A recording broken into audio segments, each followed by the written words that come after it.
Vibration Studios in Osgood, Ontario. We got the famous Kelster von Shredster. Kelly Coughlin in the house. He's playing his Gibson SG through a Marshall JVM. Sounding pretty awesome.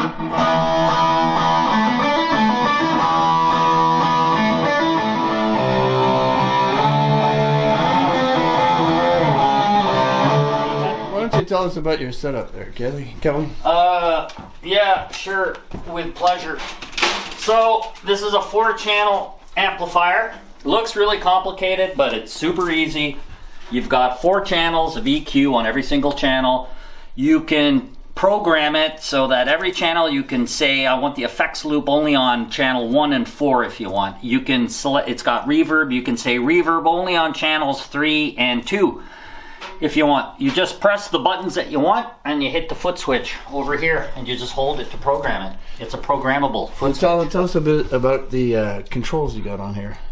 Well, so you've got 2 master volumes, which is very cool. The secondary master is your boost, essentially. So anytime you want to boost, you just program the channel and you dial up the second master. You've got resonance and presence. So resonance is to give you more lower end for the cabinet. So if your cabinet's sounding a bit thin, you add resonance. You don't add bass to the EQ. Presence is your, well, it's like the higher spectrum of the frequency for the cabinet sound. So here's where you tweak your cabinet EQ. You've got reverb for all 4 channels. You can control the level of reverb for every single channel. You can control the volume for every channel, and you can control the amount of gain on every channel. This gives you an incredibly flexible, the most flexible setup I've ever had.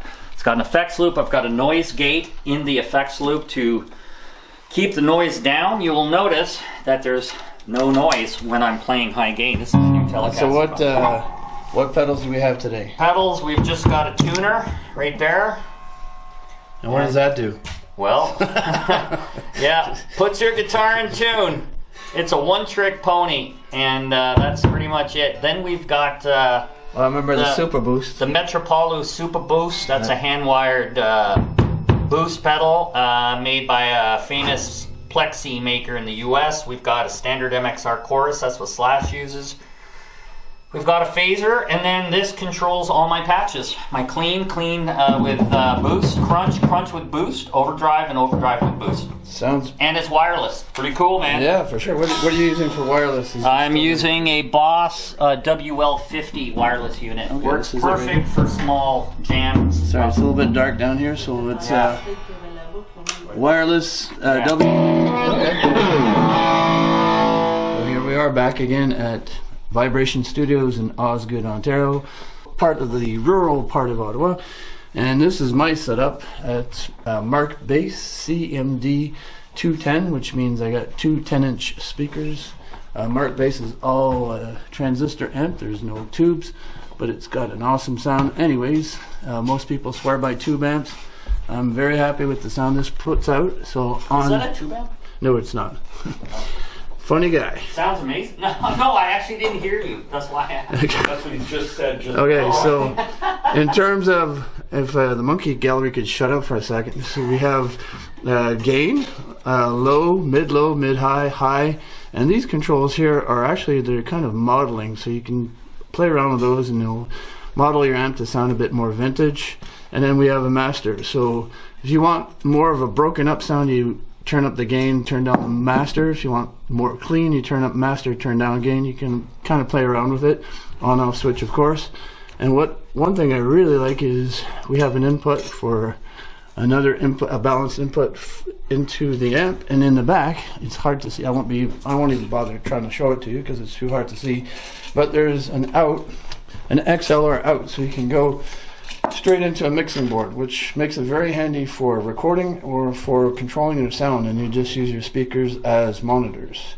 And then I also use, I made other videos about this, the Sansamp Tech 21 Geddy Lee signature boost pedal, and when I engage that, it gives that much extra. It just gives a little boost, obviously, so it sounds really good. And then I use my Fender P bass. So to continue on with the story of my setup, this is a P bass, of course. And then this is what the bass sounds like, just no boost.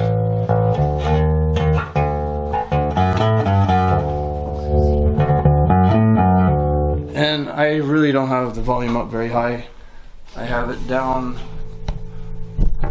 like the master is just at about 30%. The gain is maybe 20%. I don't know if you can see that too well. And then it sounds nice, but I just find it a little bit thin. So when I engage the Sans amp, the boost pedal, it's so much more. Right now it's pretty tinny because I have it set for more of a clean sound. So if I turn the high down, turn the mids up, turn the low up.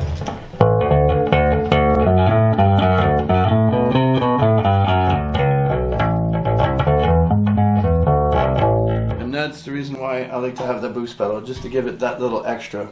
It's still pretty clean sounding amp compared to maybe a tube amp, an Ampeg or something like that. But it does the job. It's 400 watts, puts out a lot of power. My next investment will probably be a compressor or an extension cab. I'd like to get 2 more 10-inch speakers, maybe even 4 more 10-inch speakers. So that's it for my setup. Again, I get the boost pedal, Mark 10 or Mark bass, CMD 10 amp, and my Fender P bass.